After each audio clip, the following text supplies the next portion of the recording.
মানিক উপহার নিতে অস্বীকৃতি জানিয়েছেন এবং দেশবাসীর কাছে দোয়া চেয়েছেন। ঈদ উল আজহা উপলক্ষে দেশবাসীকে শুভেচ্ছা জানালেন মির্জা ফখরুল। নিরবচ্ছিন্ন ঈদযাত্রা নিশ্চিত করতে সরকার সর্বোচ্চ চেষ্টা চালাচ্ছে, উপদেষ্টা আসিফ। এতক্ষণ শুনছিলেন সংবাদ শিরোনাম, এবারে বিস্তারিত। প্রিয় নেত্রী বিএনপি চেয়ারপারসন খালেদা জিয়াকে উপহার দিতে ফ্রিজিয়ান জাতের কালো রঙের একটি ষাঁড় গরু নিয়ে ঢাকার গুলশানে এসেছেন পটুয়াখালীর আলোচিত কৃষক সোহাগ মৃধা। কালো মানিক নাম দেওয়া সেই ষাঁড়টি গ্রহণ করবেন না বলে জানিয়েছেন সাবেক প্রধানমন্ত্রী। তিনি এমন অকৃত্রিম ভালোবাসার জন্য কৃষক সোহাগ মৃধার কাছে কৃতজ্ঞতা প্রকাশ করেছেন এবং দোয়া চেয়েছেন। এ তথ্য নিশ্চিত করেছেন বিএনপির মিডিয়া সেলের সদস্য সাইরুল কবির খান। তিনি বলেন, ব্যক্তিগত চিকিৎসক ডাক্তার AZM জাহিদ হোসেনের মাধ্যমে ম্যাডামকে বিষয়টি জানানো হয়েছে। তিনি উপহারটি ফেরত নিতে বলেছেন, এটি তার সংসারের কাজে লাগাতে বলেছেন। পাশাপাশি ম্যাডাম তার কাছে দোয়া চেয়েছেন, দেশবাসীর কাছেও দোয়া চেয়েছেন।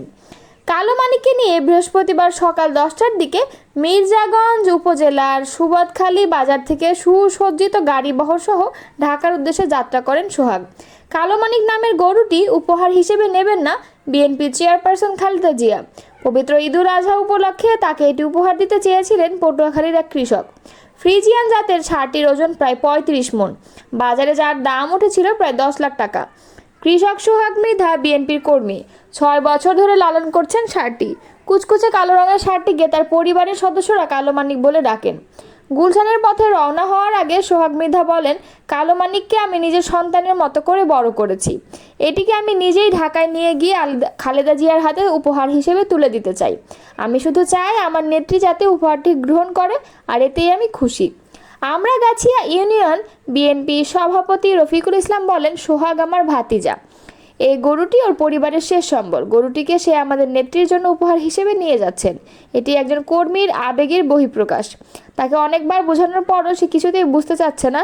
তাই আমাদের সবার অনুরোধ, মমতাময়ী মা এবং সবার নেত্রী খালেদা জিয়া যাতে উপহারটি গ্রহণ করেন।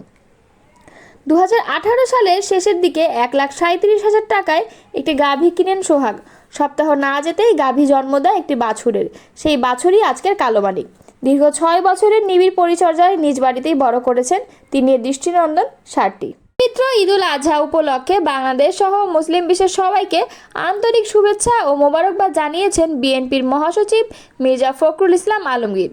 বৃহস্পতিবার গণমাধ্যমে পাঠানো দেশবাসীর প্রতি দেয়া এক বাণীতে এ কথা বলেন তিনি। মোবারকবাদ জানিয়ে তিনি বলেছেন, আমি বাংলাদেশ সহ বিশ্বের সব মুসলিমকে আন্তরিক শুভেচ্ছা ও মোবারকবাদ জানাই। কামনা করি তাদের অবিরাম সুখ, শান্তি ও সমৃদ্ধি। বিএনপির মহাসচিব বলেন, পরম ত্যাগের নির্দেশনা স্বরূপ কোরবানি বা ঈদ উল আজহা পালন করা হয় আল্লাহ তাআলার সন্তুষ্টি অর্জনের জন্য। ঈদ উল আজহার তাৎপর্য হচ্ছে আল্লাহর নৈকট্য লাভ করা। সেজন্য বিশ্ব মুসলিম ঈদ উল আজহার উৎসবে মিলিত হয়।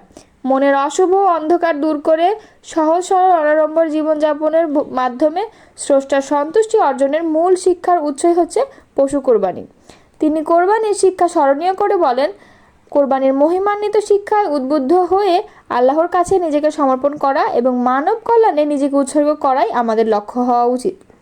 বিগত 1.5 দশকের রাজনৈতিক বাস্তবতা প্রসঙ্গে বিএনপি মহাসচিব বলেন, দানবীয় দুঃশাসনের জাতাকল থেকে জনগণ খানিকটা স্বস্তি পেলেও চূড়ান্ত মুক্তি ও অধিকার প্রতিষ্ঠার জন্য আমাদেরকে এখনও অনেকটা পথ পাড়ি দিতে হবে। নানা ধরনের কুটিল চক্রান্তের আশ্রয় নিয়ে মহল বিশেষ কৌশলে জনগণকে বিভ্রান্ত করছে। এই বিষয়ে আমাদের সকলের সতর্ক দৃষ্টি রাখতে হবে। ঈদ উল আজহার ইতিহাস ও আত্মত্যাগের চেতনাকে সামনে টেনে তিনি বলেন, আত্মত্যাগের অবিস্মরণীয় ঘটনার পরিপ্রেক্ষিতে আল্লাহ তাআলার কোরবানির বিধান মানবজাতির সৃষ্টিলগ্ন থেকেই কার্যকর হয়ে আসছে। স্রষ্টার প্রতি নিঃস্বার্থ আত্মনিবেদন ও অনুপম আদর্শের প্রতীকী নিদর্শন হিসেবে বিশ্বের ধর্মপ্রাণ মুসলমানরা প্রতি বছর পশু কোরবানি দেয়। এর মাধ্যমে মহান আল্লাহ পাকের প্রতি নিবেদিত বান্দা হওয়ার প্রেরণা পায়। ঈদের সামাজিক তাৎপর্য তুলে ধরে মির্জা ফখরুল বলেন, কোরবানির ঈদ বিশ্ব মুসলিমের দ্বিতীয় বৃহত্তম উৎসব। প্রতিটি উৎসবই ধর্মবর্ণ নির্বিশেষে মানুষের চিত্তবৃত্তি ও ঔদার্য প্রসারিত করে। উৎসব মানবজাতিকে সম্প্রীতির অটুট বন্ধনে আবদ্ধ করে, সামাজিক অন্ধকারের গহন থেকে মানবিক আলোর ভূমিতে সমবেত করে।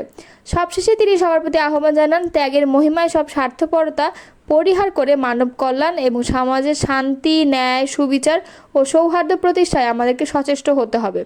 আসুন আমরা অঙ্গীকার করি, কায়েমি স্বার্থকে এড়িয়ে ঈদুল আজহারের আনন্দ, ত্যাগ ও উৎসবের দিনে অসহায় নিরন্ন মানুষের প্রতি সহযোগিতার হাত বাড়িয়ে দেওয়ার। তাদের সাম্প্রতিক বিতর্কিত ও অশালীন বক্তব্যে সমালোচনার সৃষ্টি হয় বিএনপির ভাইস চেয়ারম্যান বরকতুল্লাহ বুলু ও শামসুজ্জামান দুদুকে লিখিতভাবে সতর্ক করেছে দল। বৃহস্পতিবার দলের দপ্তর থেকে দেয়া এক চিঠিতে দলীয় এই দুই ভাইস চেয়ারম্যানকে সতর্ক করা হয়।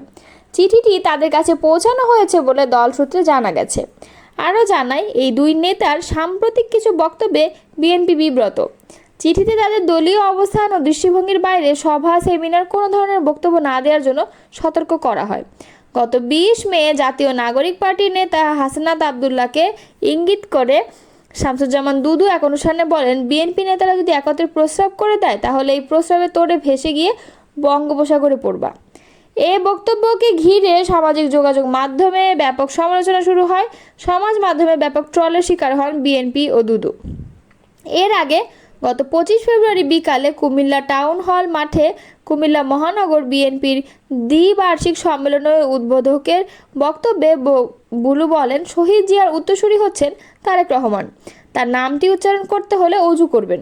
এমন বক্তব্যের কারণে সামাজিক মাধ্যমে তোপের মুখে পড়েন বিএনপির এই নেতা। সমালোচনার মুখে পড়ে তিনি এই মন্তব্যের জন্য দুঃখ প্রকাশ করেন।